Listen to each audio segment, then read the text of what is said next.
Stalin centers are popping up across Russia as Vladimir Putin tries to rehabilitate the reputation of the Soviet dictator. The centers are being built in Russia's biggest cities to reposition Joseph Stalin as a great man of history and boost support for Putin's war in Ukraine.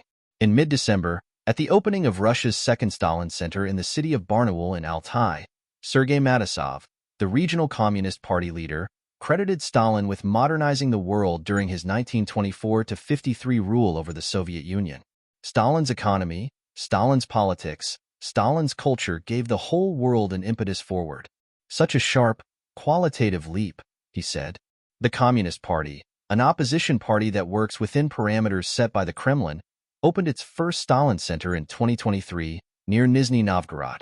Like the Barnaul project, it aims to inspire visitors with its collection of Stalin photos, speeches, busts, and other trinkets. The Kremlin is welcoming the renewed praise of Stalin.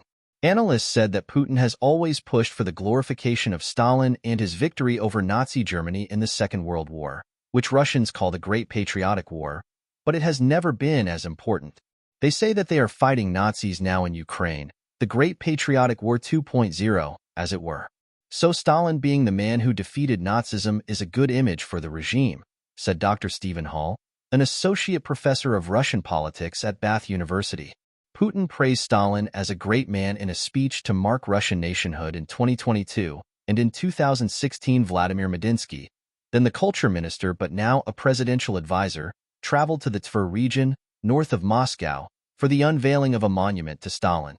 According to an analysis carried out by the Tochka website, of the 110 monuments to Stalin currently in Russia, 37 were erected after Putin became president on New Year's Eve 1999. Children are a key target for this pro-Stalin propaganda drive, and this year the Kremlin plans to stage a mass gymnastics parade by Russian teenagers through Red Square, the first since Stalin died in 1953. The Barnaul Stalin Center also organized an online flash mob of Russian schoolchildren to celebrate Stalin's birthday in December, posting photographs of them holding handwritten posters which said, "Happy birthday, Comrade Stalin," and "Hello the Great Stalin." Pro-Ukraine invasion narrative. Tochka said that since Russia's invasion of Ukraine in February 2022, around half a dozen Stalin monuments have been erected with each new statue, accompanied by a repetition of Z propaganda, a reference to the pro-Ukraine invasion narrative pumped out by the Kremlin. One erected in Pskov in western Russia was consecrated by a priest, even though religion was banned under Stalin. Another was installed at a private school outside Kazan, central Russia, on a bench.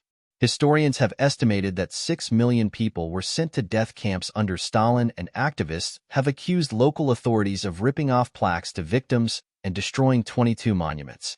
The campaign to disappear monuments is going on throughout the country, and, in most cases, the perpetrators of vandalism are not caught, and the police are inactive, said Alexandra Polivanova, a researcher at the Memorial Human Rights Group.